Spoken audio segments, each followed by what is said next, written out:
Buenos días, muchas gracias. Hemos convocado esta rueda de medios para adelantar un punto fundamental que vamos a conversar el día de mañana en la comisión permanente y se refiere a los asesinatos a periodistas. El ser periodista en México parece ser más una sentencia de muerte que una profesión. Así afirmó Tania Reniu, directora nacional de Amnistía Internacional, al condenar el artero homicidio del periodista Javier Valdés Cárdenas, fundador de Río 12, corresponsal de La Jornada en Sinaloa, el sexto informador asesinado en los primeros meses de este año, cuyo nombre se suma a la lista de 42 reporteros y comunicadores que han sido asesinados en este sexenio. Cuando se amenaza, se agrede, se pierde a un periodista, se está atentando contra toda la sociedad en su conjunto. Se limita el derecho de los comunicadores a informar, pero sobre todo se violenta el derecho de la ciudadanía a estar informada. Por ello, las agresiones contra los profesionales del periodismo adquieren una relevancia que trasciende a la persona misma y merecen una atención diligente por parte de las autoridades, pues de lo contrario se manda un mensaje de permisividad, de tolerancia, de impunidad, si no es que de complicidad. El 2 de marzo de este año asesinaron a Cecilio Pineda en el estado de Guerrero. El 19 de ese mes asesinaron a Ricardo Monluí en Veracruz. El 23 del mismo mes acribillaron a Miroslava Bridge en Chihuahua.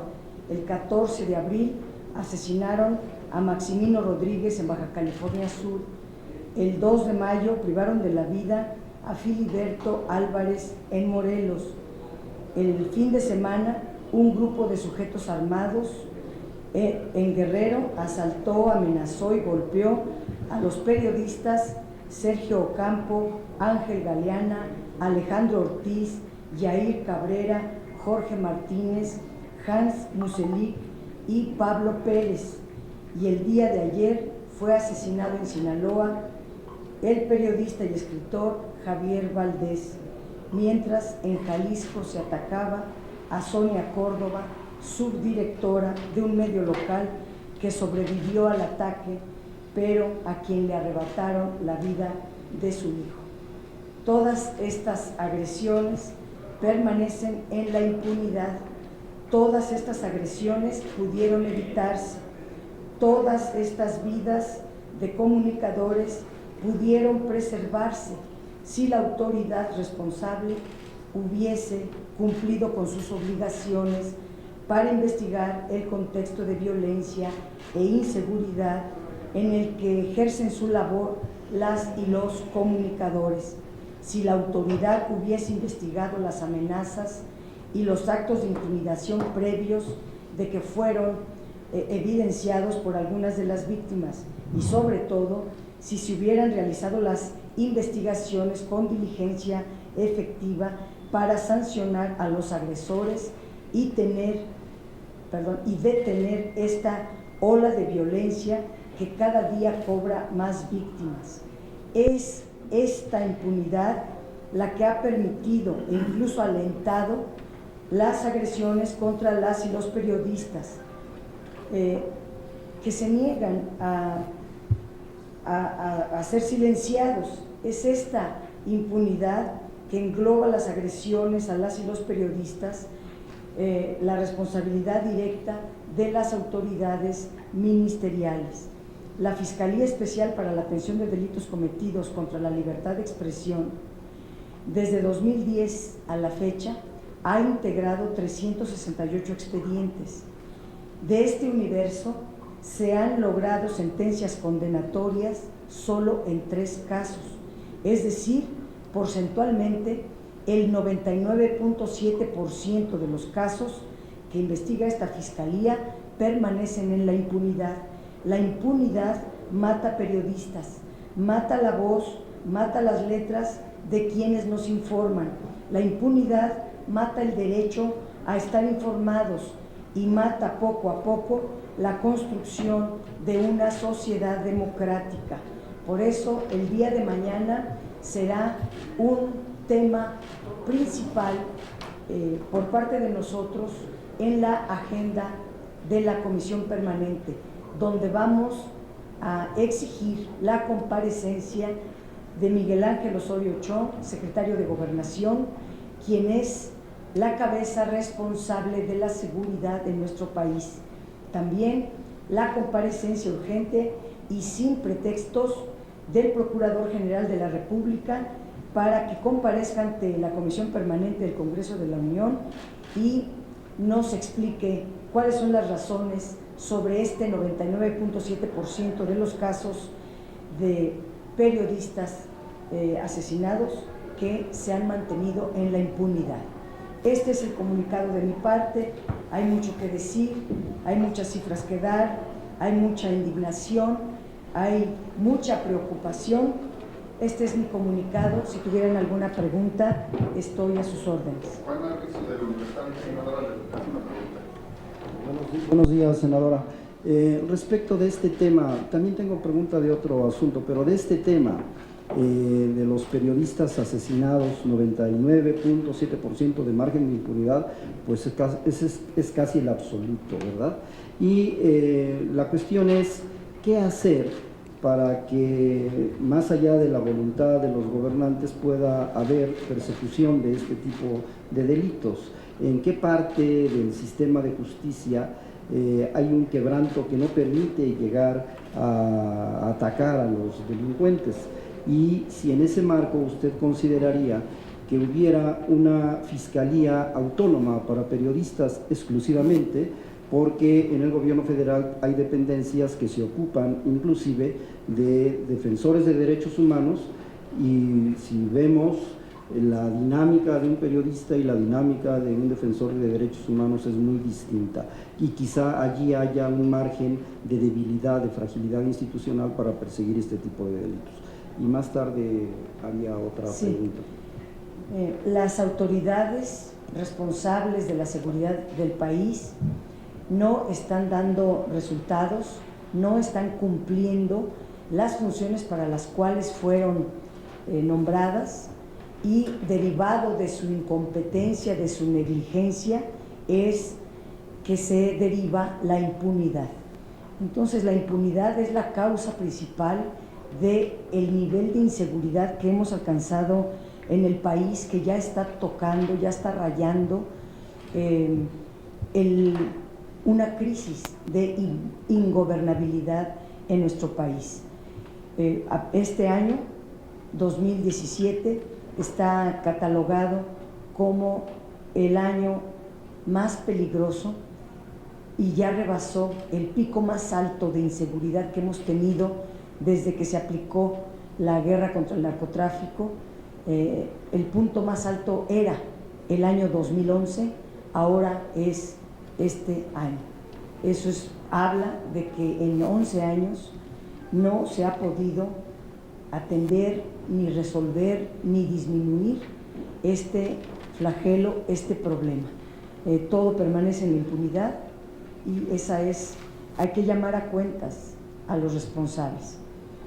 Por otra parte, el tema de la Fiscalía, yo presenté una iniciativa de ley, la he comentado con el senador Gamboa, con varios senadores y senadoras, para que se apruebe que el fiscal o la fiscal, para ver los delitos cometidos contra periodistas o contra la libertad de expresión, sean personas de la confianza del gremio periodístico, que el gremio periodístico le presente al procurador una lista de nombres de quienes pudieran ser fiscales de su confianza, porque este último nombramiento que hizo el procurador Raúl Cervantes, yo consulté a varios periodistas qué opinión tienen de él, qué resultados esperan de él. No hubo un solo periodista de 10 que consulté que me dijera que tiene buena trayectoria, buena fama, que confían en él. no hay confianza en ese fiscal. El gremio periodístico le teme también a ese fiscal. No tiene, mientras no tengan la confianza, no es un buen funcionario. Ojalá se aprobara la ley para que se formara un comité de periodistas, donde este comité de periodistas pudiera hacerle llegar una terna, una lista de nombres al procurador, que sea gente de confianza, gente calificada, gente que sepa hacer investigación, persecución de delitos, que conozca el medio periodístico y pueda ser más eficaz. Si no hay más preguntas del tema, Juan Arbizu le pregunta de otro tema. No, del mismo. Ok, del mismo. Adelante. En el diseño de la Fiscalía General de la Nación, senadora, ¿cómo podría quedar el segmento de protección a periodistas? Sí, yo aprovechaba esta discusión que estamos teniendo del periodo extraordinario posible, donde pudiéramos elegir al fiscal anticorrupción, a los 18 magistrados que van a las salas superiores, a las salas especializadas anticorrupción. Ahí en ese marco hemos hablado de la necesidad de cambiar el 102 constitucional para que los fiscales tengan autonomía y no sean dependientes del fiscal general de la República. Sería el fiscal de la FEPADE, el fiscal anticorrupción y también el fiscal para detener los delitos contra periodistas o en favor de la libertad de expresión. De otro tema, senadora, si es tan amable, se conocen ahora partes de un informe de visitaduría interna de la PGR de cómo se construyó la verdad histórica de Ayotzinapa, violando derechos humanos, y ahí esa área de control interno, fiscalía, persecución interna de irregularidades, encuentra problemas de aplicación de la justicia en el seguimiento, en la investigación del tema de Ayotzinapa, y el expediente de esa verdad histórica podría caerse con esas irregularidades. ¿Usted qué nos puede comentar? En efecto, aquí vinieron los padres de los 43 normalistas desaparecidos de la normal de Ayotzinapa, pidiendo una explicación de parte del Procurador General de la República de esta declaración de ellos mismos, de este expediente escondido que tenían en la PGR y que demuestra que hubo pruebas sembradas para simular una verdad llamada histórica que luego se convirtió en una mentira histórica. Es un hallazgo muy importante que no puede quedar ni en el olvido ni en el archivero.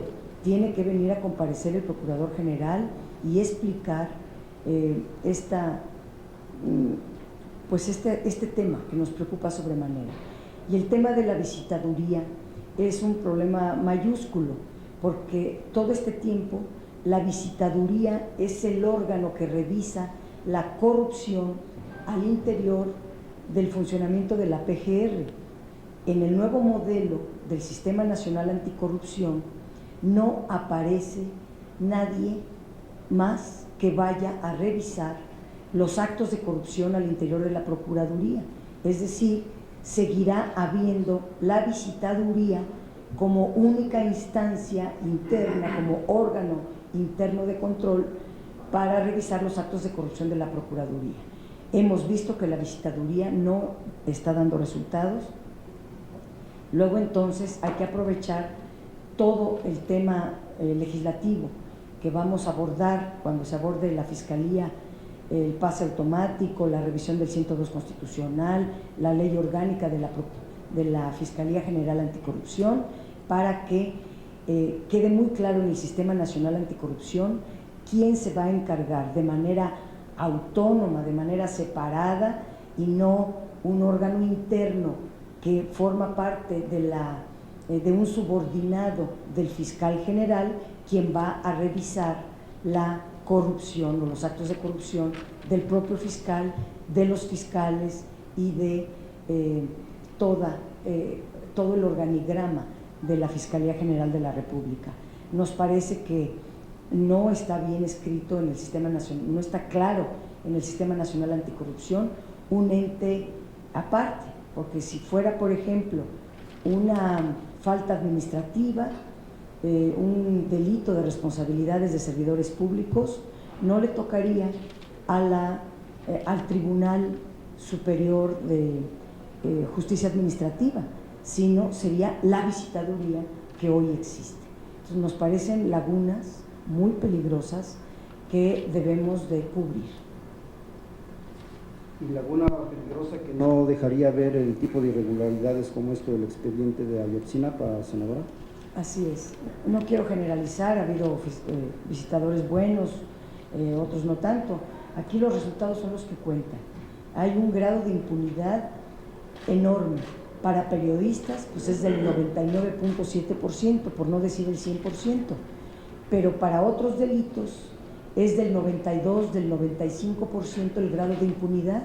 Entonces estamos hablando de que la Procuraduría General de la República no está resolviendo, no está investigando, no está averiguando y no está teniendo resultados de eficiencia. Son muy deficientes y lo que prevalece es el grado de impunidad y no se brinda justicia al país. Senadora, nada más un detalle sobre Ayotzinapa. La bancada del PRD en el Senado estaría porque se vuelva a empezar la investigación de Ayotzinapa y que toda la investigación esté limpia de irregularidades en el debido proceso. Pues a estas alturas que han destruido tantas pruebas y han también destruido expedientes e investigaciones, nosotros, la posición del Partido de la Revolución Democrática es solicitar la comparecencia del Procurador General de la República con los padres de los 43 normalistas desaparecidos y ahí, junto con ellos, en una mesa de trabajo, se pueda determinar una ruta crítica para llegar a la verdad histórica en ese caso. Gracias.